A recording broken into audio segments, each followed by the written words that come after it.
endometriosis para ginecología.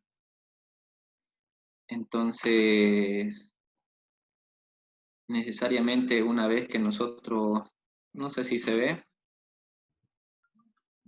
Sí, ya se ve. ¿se ve bien? Ya. Bueno, este cuadro, al ser parte de diagnósticos de diferentes eh, temas que nosotros pudiésemos encontrar, tal es el caso de los cuadros hipertensivos, cuadros de infecciones crónicas, en algunas situaciones agudas o crónicas también, como es la tuberculosis, como es la desnutrición, y otros cuadros que también conlleven a disminuir el complemento que hace la madre a través de la conexión que tienen por medio del cordón umbilical, la placenta y el útero en favor del crecimiento y el desarrollo del feto. ¿Ya? Entonces, este punto donde vamos a enfatizar cómo es el retardo de crecimiento intrauterino, es un cuadro muy característico de identificación clínica de ultrasonido, ¿ya? Que nos ayuda a hacer valoraciones previas en lo que es el control prenatal para poder diagnosticar clínicamente y complementar con lo que son los estudios complementarios. Así como dice, el retardo o el espacio que toma el feto en debilitar su capacidad de crecimiento y desarrollo en ese tiempo que nosotros conocemos un primer trimestre, un segundo y un tercer trimestre. Entonces, este cuadro clínico que nosotros vamos a identificar como tema específicamente va a tener una definición muy particular, como dice, disminución patológica del crecimiento fetal. Se hace patológico porque hay de por medio algo que está incidiendo, algo que está afectando para que el desarrollo y el crecimiento se vean afectados en el pasar del control prenatal. Y estos percentilos normalmente son por debajo de los 10, ¿ya? Hay otras alteraciones muy particulares, muy desfavorables, ¿ya? Que va a agredir específicamente, por eso mencionan el tener peso por debajo del percentil 10, crecimiento por debajo igual, y otras alteraciones en el flujo cerebro-umbilical, ¿ya? Entonces, por la desproporción de ese flujo que debilita o disminuye en lo que es el traspaso materno-fetal, ya sin obviar las barreras importantes que estamos mencionando, como es el endometrio funcional, que hacen una anastomosis, una neovascularización importante para que hagan sus intercambios. Entonces, vemos nosotros una alteración importante en ese flujo disminuido, el cual vamos a verlo en el crecimiento específicamente casi de las 12 semanas para adelante, es decir, en el segundo trimestre, donde vamos a poder identificar estas variabilidades. Hay una mortalidad, como menciona ahí, 10 veces mayor a causa de este cuadro, por la hipoxia específicamente que estamos mencionando, que va a causar de alguna manera de etapas tolerantes a etapas ya agresivas, como es cuando hay una supresión marcada de estas arterias que no tienen la capacidad de transmitir o traspasar los nutrientes o la oxigenación necesaria. A causa de eso va a haber, como les estoy mencionando, una hipoxia marcada, va a haber una alteración metabólica, va a haber una hipoglicemia neonatal, una hipocalemia o una hipocalcemia. Entonces, hay alteraciones también del medio interno, me está diciendo de que hay una alteración de lo que son los valores específicos de los minerales que son esenciales para que pueda haber un buen metabolismo. Y paralelamente, o bien terminan llevando a una mortalidad, o vamos a vivir durante la temporada necesaria hasta que termine lo que es la gestación con una hipoxia crónica. ¿ya? Esa hipoxia crónica se va a manifestar justamente por una policitemia, va a haber una aspiración meconial o las famosas complicaciones del sufrimiento fetal crónico específicamente, que va a conllevar a que ocurra la formación o la producción de líquido meconial eh, grado 1, grado 2 o una cruz, dos cruces o tres cruces, en el cual en un momento dado, cuando esto ya no pueda ser sostenible, vamos a enfrentar sí o sí un sufrimiento fetal agudo o crónico, dependiendo a la tolerabilidad.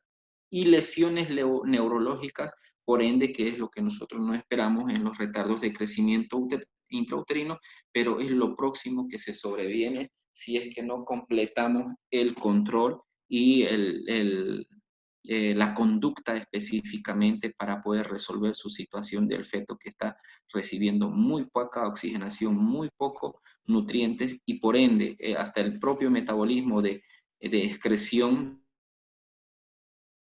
de desechos se van a ver obstruidos, por ende va a haber una intoxicación por estos mismos. En base a la clasificación, según el momento de instauración, nosotros vamos a ver fases muy importantes como una fase precoz, o sea, antes de las 28 semanas, que nosotros clasificamos como gestaciones inmaduras, ¿no? Eso es lo que nosotros tenemos como conocimiento base. Y los tardíos, que van a ser de instauración por encima de las 28 semanas, estamos hablando de gestaciones prematuras, prematuras extremas, prematuras moderadas y prematuras leves.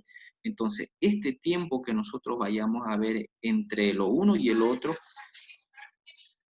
solo nos ayuda a delimitar que por debajo de las 28 semanas tiene mayor severidad de riesgo y encima de las 28 semanas tiene la posibilidad de hacer sostenible su tiempo de tratamiento o seguimiento para que en un momento dado, si sale antes de las 34 semanas, pueda enfrentar con sus receptores y la aplicación de sustancias tensioactivas como es la surfactante como administración para que ésta pueda ayudar a ser sostenido en el tiempo para que pueda mejorar su respuesta. Sí, pero un segundito, por favor. Un ratito estamos. Son tiempos importantes de ir viendo la clasificación de este tiempo que nosotros vayamos a demandar. Entonces, ese retardo se va a ver mucho más marcado y va a llevar a confusiones también en identificación de las edades gestacionales por esta complicación que está sufriendo desde etapas iniciales. Según proporciones corporales fetales, vamos a ver fetos simétricos crónicos tipo 1, asimétricos subagudos tipo 2 o combinados, como menciona. En el caso de los simétricos, del 20 a 30% hereditario, o hay cromosomapatías de por medio, embriopatías infecciosas o tóxicas, como es la toxoplasmosis en algunos casos, la asimetría subaguda tipo 2 en un 70-80%, como mencioné ahí, que va a provocar una insuficiencia vascular úteroplacentaria. Entonces, ¿qué es el mayor porcentaje que nosotros tenemos como referencia? Esa insuficiencia que básicamente se va a manejar de manera clínica, conformando también tratamientos farmacológicos de control de la no liberación de los mediadores químicos del dolor para que éste no se pueda adelantar en su trabajo de parto prematuro y concebir también. Dependiendo también a la situación que nosotros veamos, en qué grado de complicación pudiese estar entrando. Y puede haber la combinación de ambos que terminan normalmente con muertes fetales tempranas. Entonces, cuando nosotros vamos a hacer una clasificación ya dentro de los retardos de crecimiento intrauterino, básicamente tenemos que ir viendo la asimetría y la simetría que hay entre estos. Nosotros en un retardo de crecimiento que mencionábamos hace un rato, por ejemplo, dependiendo de dónde sea el origen, nosotros vamos a ir dando una clasificación tanto en el perímetro cefálico, en el perímetro abdominal, la latitud femoral, el inicio también, que es referente, la etiología, las anomalías congénitas y el líquido amniótico. Entonces, el perímetro cefálico es un referente ¿en qué sentido? En que nosotros podemos tener una probabilidad de simetría o asimetría, pero vamos a ver, en los asimétricos es algo normal, en los simétricos está disminuido. La circunferencia abdominal también va a estar disminuida.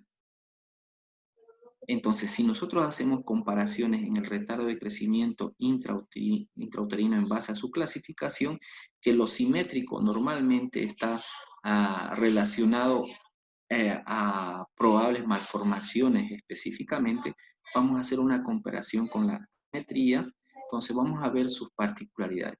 Entonces, perímetro cefálico disminuido, normal en la simetría. Circunferencia abdominal disminuido, disminuido también. En la longitud femoral disminuido y en el asimétrico vamos a ver normal. El inicio va a ser precoz en el simétrico y en el asimétrico va a ser tardío. ¿Ya? Entonces, la etiología va a ser fetal y la etiología en el asimétrico va a ser placentaria.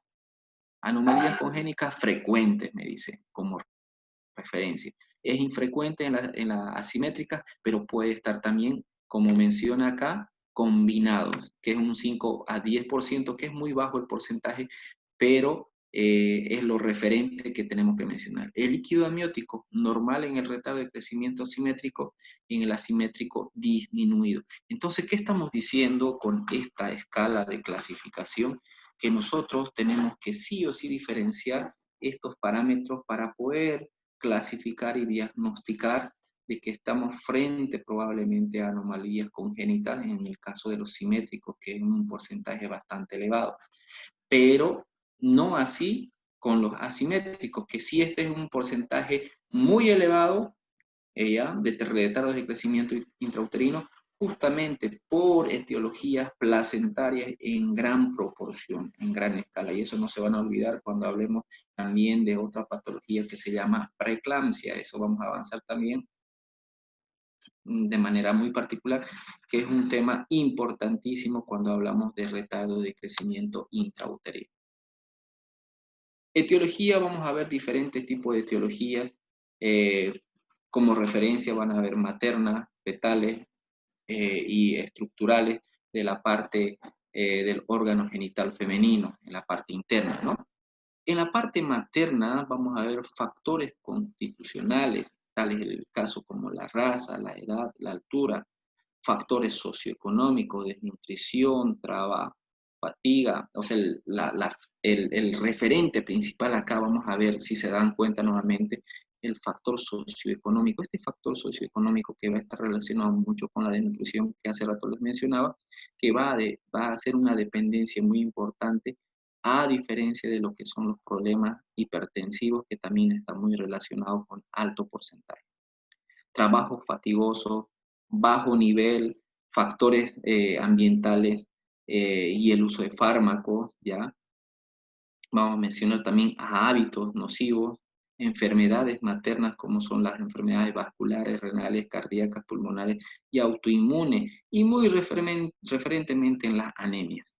Entonces, cuando hablemos de los factores maternos que pueden estar relacionados, lógicamente como que puede tener todo lo que estamos mencionando, como puede ser que no tenga ninguno. Entonces ya se pasaría a otra área como son las afectaciones de origen fetal, como son las anomalías cromosómicas, ya tal es el caso de los síndromes de Down, de Edward, el de Patau, el de Turner, ¿ya? O malformaciones congénitas, tal es el caso de las anencefalias, acondroplasia, cardiopatías, el caso de la cardiopatía congénita, ya insuficiencia intrauterina, ya, entonces, si nosotros vamos relacionando las infecciones específicas, tal es el caso como la rubiola o la toxoplasmosis, o el embarazo múltiple, pero que también pueden estar relacionados con cualquiera de estas situaciones, entonces, lógicamente, su etiología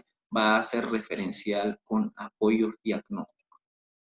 Otro complemento, podemos identificar también malformaciones de la estructura del genital femenino interno, como son las malformaciones uterinas, como son los casos úteros con cicatrices, miomatosis uterina, insuficiencias placentarias, anomalías en la morfología.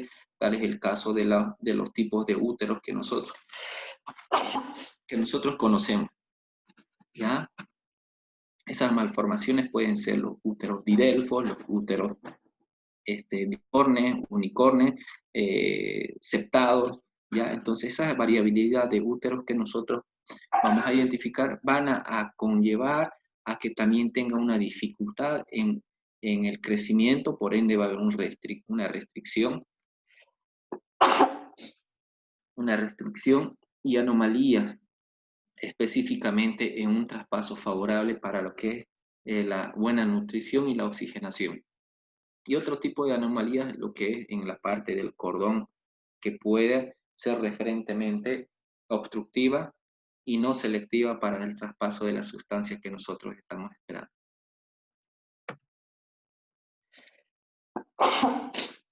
Perdón.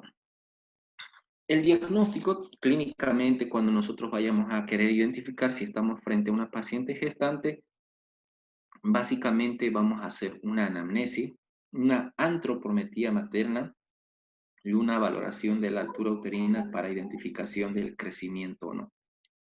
La anamnesis, siempre basado en los pilares que les he mencionado en la primera clase, necesariamente identificar los datos de la paciente, donde vamos a ver muchas particularidades de referencia, el cual nos va a dar una guía de apoyo, de identificación, más los antecedentes. Vamos cumpliendo el análisis de todas esas fases importantes cuando nosotros hacemos un diagnóstico clínico con la historia clínica, donde vamos a ver también el peso, la talla, la edad de la paciente, para poder ir ya captando de qué probabilidades puede haber, porque hay una edad gestacional la cual estamos esperando, pero no compatibiliza así con el crecimiento y el desarrollo de la parte fetal, más específicamente el crecimiento. Por ende, nos basamos en hacer una antropometría en el cual básicamente tendríamos que ir directamente a hacer una valoración en la tasa, el peso y el incremento específicamente, ¿no?, que nosotros estamos mencionando. Entonces, cuando hagamos la identificación de los datos importantes en la historia clínica para la paciente, necesariamente tendremos que hacerle su seguimiento específico en lo que corresponde el control prenatal, específicamente en el segundo trimestre, porque el primer trimestre, en la etapa de formación y de estructuración, entonces pueden haber variabilidades importantes que se van a complementar siempre con la ultrasonografía, como es las ecografías de translucencia nucal, las ecografías morfológicas en el segundo trimestre, para poder probablemente ya pensar en una disminución y en una alteración en el crecimiento, ¿ya? La altura uterina referentemente nos va a facilitar cómo esta etapa que nosotros estamos viendo tenga la facilidad de ser apoyo diagnóstico clínico, ya que el crecimiento variante y como diagnóstico diferencial, como es en el caso del embarazo molar, por ejemplo, si recuerdan bien, había un aumento marcado en el crecimiento porque había una alteración muy particular en la formación de las ampollas o las famosas vesículas abundantes de contenido líquido, que va a hacer un juego muy particular en aumentar la edad gestacional. No así en el caso del retardo del crecimiento, nosotros vamos a ver una restricción y una disminución en el crecimiento. Por eso que ahí es necesario ver el peso, la talla de la madre, para poder hacer una referencia. Y la ultrasonografía nos va a permitir complementar este diagnóstico presuntivo que nosotros estemos fijando necesariamente cuando vayamos a tratar la situación de la paciente que sea diagnosticada con probabilidades de retardo, más los antecedentes que también nos van a guiar. Ya, como estamos mencionando hace rato, referentemente el apoyo diagnóstico va a estar enfocado en qué, en hacer una asignación muy particular en las fechas probables que nosotros vayamos a relacionar con la ecografía. La fecha de última menstruación que va a estar relacionado muy particularmente en el crecimiento del feto, tanto en las partes importantes que mencionábamos hace rato, no sé si recuerdan, mencionábamos donde estamos acá, la longitud femoral. Esta longitud femoral y el perímetro cefálico que son importantes en el retardo de crecimiento intrauterino, que de mayor porcentaje son los asimétricos, nosotros vamos a ver en esta ayuda paraclínica o ayuda o paradiagnóstica como es la ecografía, donde vamos a ver un crecimiento disminuido de manera muy particular en lo que es el diámetro biparietal y en la longitud femoral. Entonces, esta estimación ecográfica tiene que relacionarse sí o sí con la fecha de última regla, o la fecha de última menstruación, donde nosotros vamos a ver un cambio en el diámetro biparietal, en el perímetro. Tiene que ser referente para que nosotros hagamos un diagnóstico ya más certero al clínico que estamos mencionando, al preclínico, que es un porcentaje muy elevado. Estamos diciendo de que es el 70% y un 20% de estudios complementarios como es la ecografía, que es relacionable para poder identificar. La estimación del peso a partir de las biometrías que son referentes también para que nosotros vayamos a sacar, porque el peso va a ser el resultado de la medición del diámetro biparietal, el femoral, más la circunferencia abdominal, que van a sacarme un probable peso. Ese peso que va a ser calculado de manera directa y nos va a hacer dar una referencia de probables edades gestacionales. Es decir, va a ser compatible con edades gestacionales menores, pero con una fecha de última menstruación certera, exacta, que me va a decir en realidad cuál sería su fecha de última menstruación, o perdón, sería su edad gestacional. Entonces, esta medición ecográfica va a ser el apoyo principal para el médico obstetra, para el médico ginecólogo, para poder dar una determinación final, no para simplemente tener una información de retardo de crecimiento, sino los grados de riesgo que pudiese estar atravesando a través de estas alteraciones que nosotros mencionábamos hace rato, las complicaciones de hipoxia y lo más grave, las lesiones neurológicas en las cuales nosotros pudiésemos empujar o someter a la gestación. Por ende, la ecografía de manera temprana nos va a ayudar a determinar nuestro diagnóstico presuntivo de confirmación. Otros estudios que nos van a ayudar también es el Doppler de la arteria umbilical, en el cual nosotros vamos a ver un índice marcado de dificultad en el traspaso o el intercambio de lo que es la sangre materna fetal. Entonces vamos a ver una disminución, ya una disminución marcada en el crecimiento por este apoyo. Las arterias cerebral media, las arterias uterinas, que son muy referentes también para ver el grado de pulsatividad que tienen, ¿ya? La exploración anatómica detallada que nosotros vayamos a hacer a través de este apoyo, la ecocardiografía fetal, que también va a ser una valoración importante de lo que es la circulación fetal. Los cariotipos fetales para poder diagnosticar también las probabilidades de variabilidades o anormalidades, como son las anomalías estructurales, ¿ya? O ausencias o lesiones de miembros u otras estructuras internas que no son observables al momento de una ecografía convencional, a diferencia de una ecografía morfológica que nosotros vamos a ir identificando tal vez variabilidades en la parte renal, en la parte de la columna vertebral, en la parte cefálica, en la parte cardíaca, que son los más relevantes de sitios para poder hacer su efecto. Y una analítica completa de lo que es el perfil hepático, la proteinuria, anticuerpos, antifosfolipídicos, tóxicos en la orina, básicamente, el cribado serológico, que eso es imperdible, inevitable, el PCR, la toxoplasmosis, el estudio para la toxoplasmosis. Entonces, estamos hablando de una estructura de estudios de apoyo para sacar un probable diagnóstico certero. Otros estudios complementarios también está la prueba de bienestar fetal para valorar el bien o el buen estado fetal.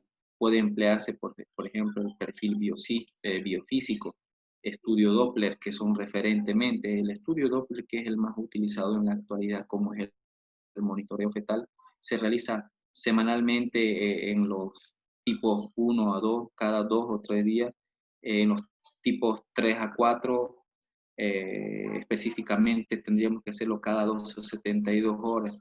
¿Por qué? ¿Por qué estos estudios nos obligan a hacer una vigilancia mayor? Porque el riesgo entre que ocurra una muerte fetal intrauterina está muy cerca, justamente porque decíamos, porque hay una marcada disminución en lo que es el probable intercambio, el intercambio gaseoso y metabólico para que pueda sobrellevar o llevar a una hipoxia leve a severa y por ende una hipoxia crónica o por último marcación de las lesiones neurológicas.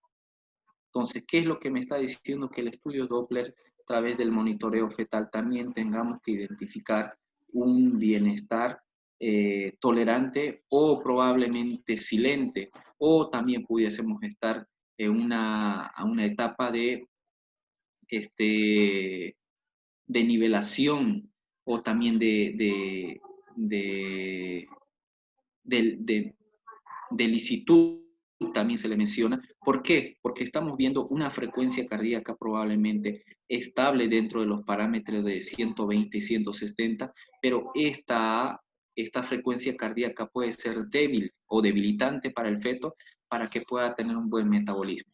Por ende, este estudio complementario que nosotros estamos mencionando, realizando, necesariamente tenemos que verificar con el estudio de bienestar fetal, donde nosotros valoramos una buena frecuencia cardíaca fetal basal, una buena cantidad de movimientos fetales y por último, ausencia o presencia de la dinámica o las contractilidades uterinas, que son los más referentes para que nosotros pudiésemos mencionar el buen estado o el mal estado en el que se encuentra para sacar un diagnóstico y sacar una conducta de tratamiento, de espera o simplemente de terminación de la gestación, porque lo próximo que se viene es una muerte fetal, como les mencionaba.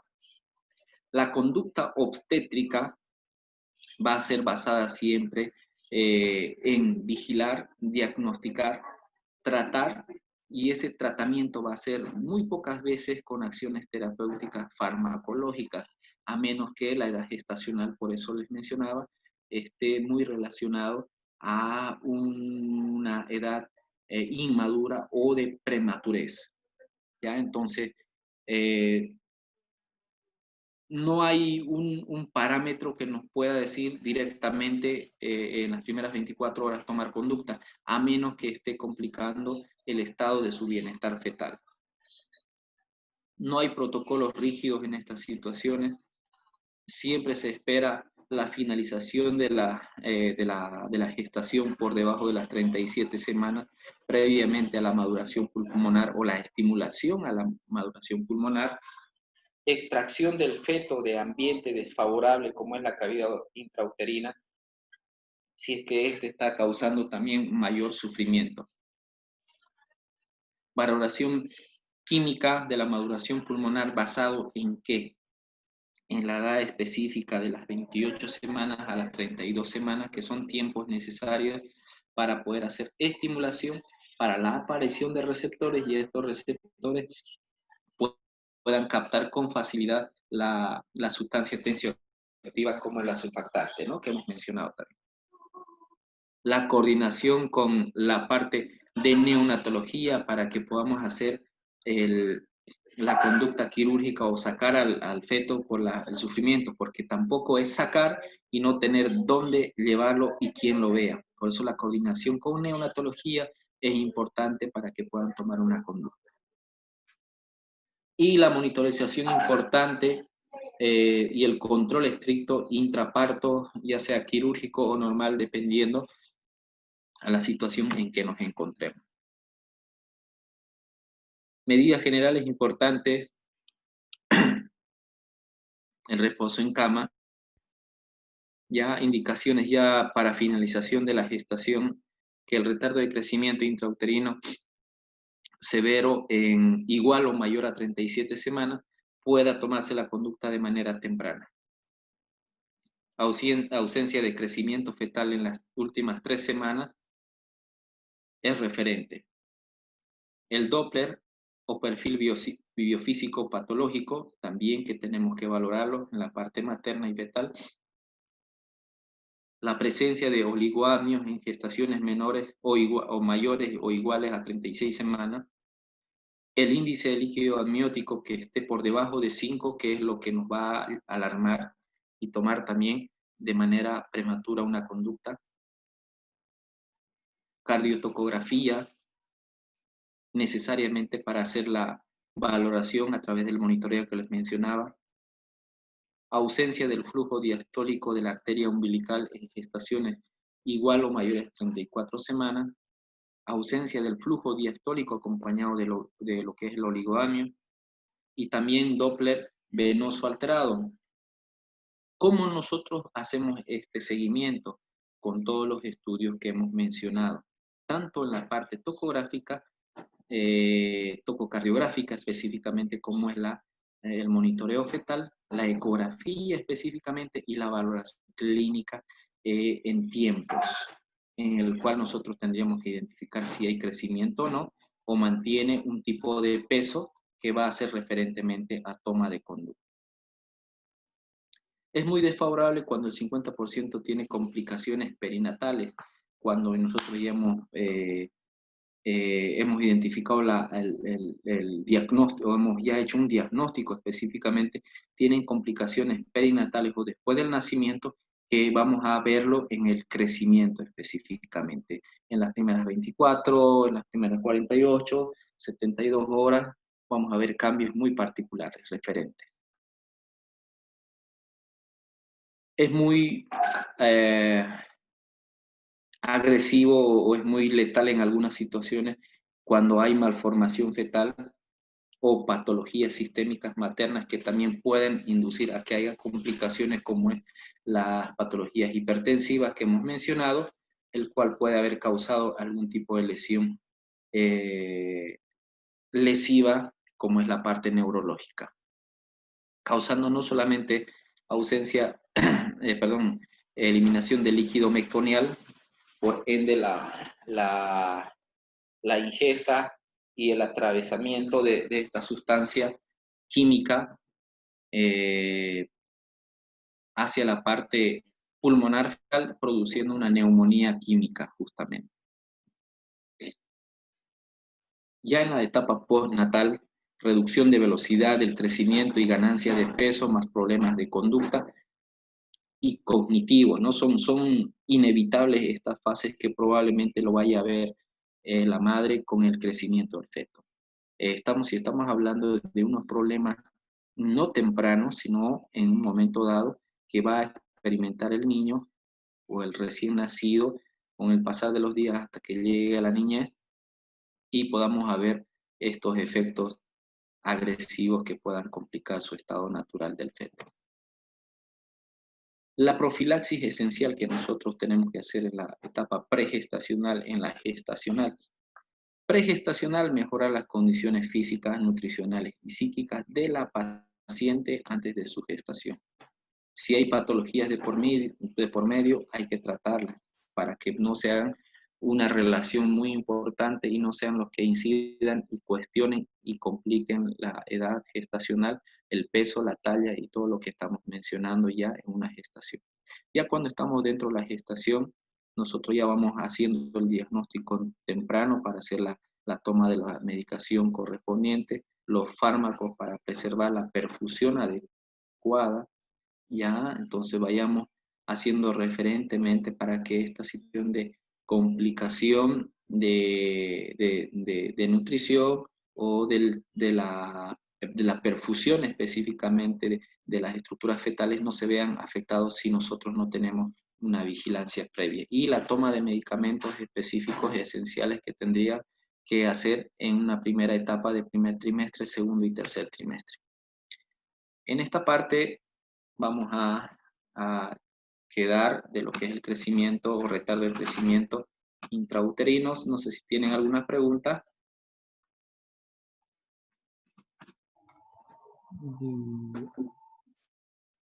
No, doctor. ¿Estamos bien? Perfecto. Entonces, cree otro, doctor, otro Sí, link, no sé si ya se va a ahora. acabar Sí, el otro, y ya vayamos empezando y avanzamos a ver hasta donde podamos, que es larguito el otro tema. listo, doctor.